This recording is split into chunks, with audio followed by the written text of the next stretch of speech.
Poďme si pozrieť nejakú vianočnú rozprávku. Tak ale už je po Vianociach. No, to je pravda. Tak aký je plán? Nejdeme sa radšej rozprávať o nejakej vedeckej téme. Dobrý nápad. Napríklad? Napríklad o tajomstvách prírody. No, mne zatiaľ žiadne tajomstvo príroda nepovedala.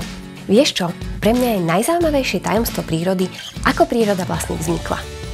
Ako to, že vznikla? Kde sa tu zobrali rastliny, živočíchy alebo baktérie? Tak nad týmto som takto nerozmýšľala. Ako to máme vedieť, keď je to niekoľko miliónov rokov dozadu?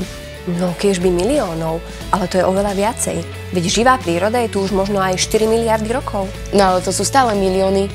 Veď to je 4000 miliónov rokov. No ale z toho stále nevieme, ako vznikla.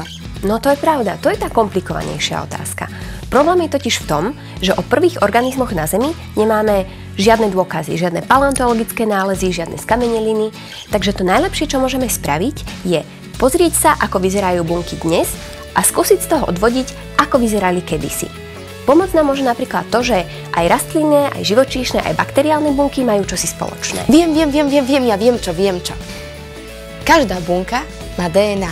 Je to vlastne chemická látka, v ktorej je uložená celá genetická informácia, teda informácia o tom, ako bunka má fungovať. Dnešné bunky to majú jednoduché, pretože DNA je kopírovaná z bunky do bunky pri bunkovom delení.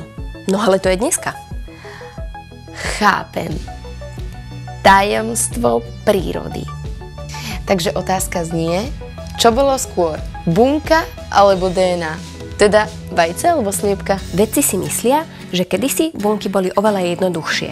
Iba bunková membrána a DNA. No dobre, tak viem si ešte predstaviť bunku ako nejaký balónik, v ktorej je DNA, ale kde sa vzal ten obal bunkový a tá DNA?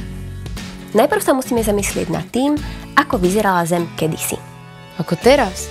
No niekde boli púšte, niekde ľadovec, niekde... No, takto teda nie. Kedysi totiž mladá Zem vyzerala úplne ináč. Stále na ňu dopadali meteority, slnko svietilo oveľa slabšie, takže tu bolo chladnejšie, ale zároveň tu bolo oveľa viac ultrafialového svetla. Navyše nesmieme zabudnúť na sopky a hlbokomorské prieduchy, z ktorých sa valila horúca voda. Super. Ale ako to súvisí?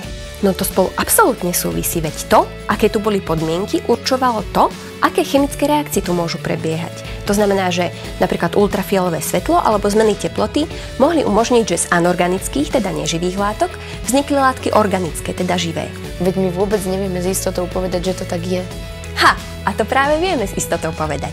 Vedcom sa už veľmi dávno podarilo v laboratóriu nasimulovať tie isté podmienky, ktoré tu boli na mladej Zemi. A práve pri týchto podmienkach sa im podarilo to, o čom sme hovorili.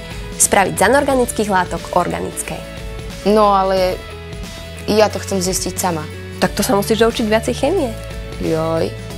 Dobre. No, chcem, ale keď sa mi to nepodarí, doučíš ma. Jasné.